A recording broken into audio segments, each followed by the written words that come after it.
I was on the outskirts of a little southern town, trying to reach my destination before the sun went down.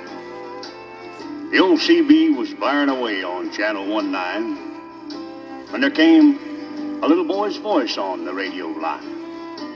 And he said, "Breaker 19, is anyone there?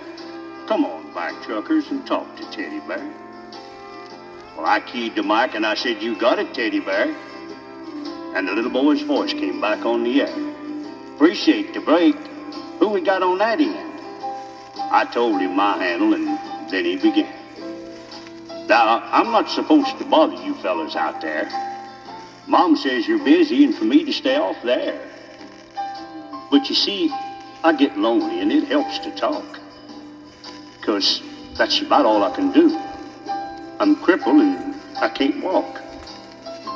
I came back and told him to fire up that mic, and I'd talk to him as long as he liked. "This was my dad's radio," the little boy said. "But I guess it's mine and Mom's now, 'cause my daddy's dead. Dad had a wreck about a month ago. He was trying to get home in the blinding snow. Mom has to work now to make ends meet. And I'm not much help with my 2 crippled feet. She says not to worry, that we'll make it all right. But I hear her crying sometimes late at night. You know, there's one thing I want more than anything else to see. Oh, I know you guys are too busy to bother with me. But, you see, my dad used to take me for rides when he was home. But I guess that's all over now since my daddy's gone.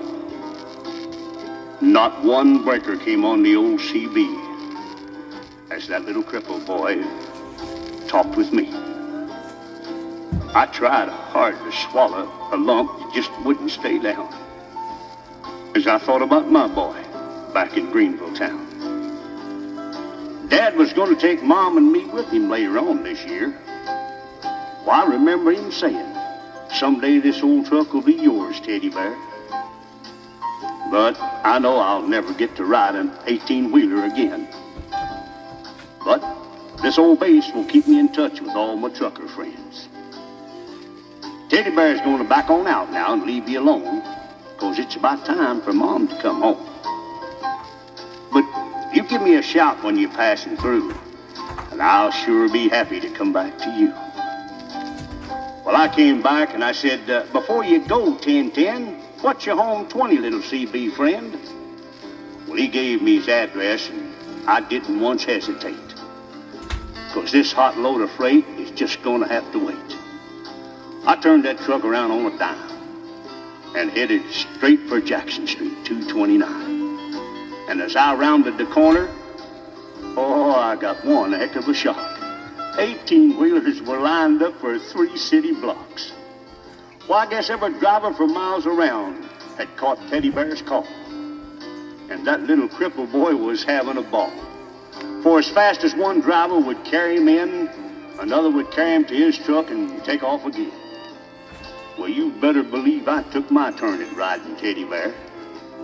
And then I carried him back in and put him down in his chair. And buddy, if I never live to see happiness again, I want you to know I saw it that day in the face of that little man.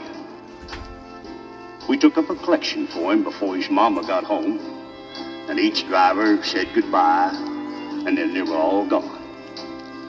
He shook my hand with a mile-long grin and said, "So long, trucker. I'll catch you again."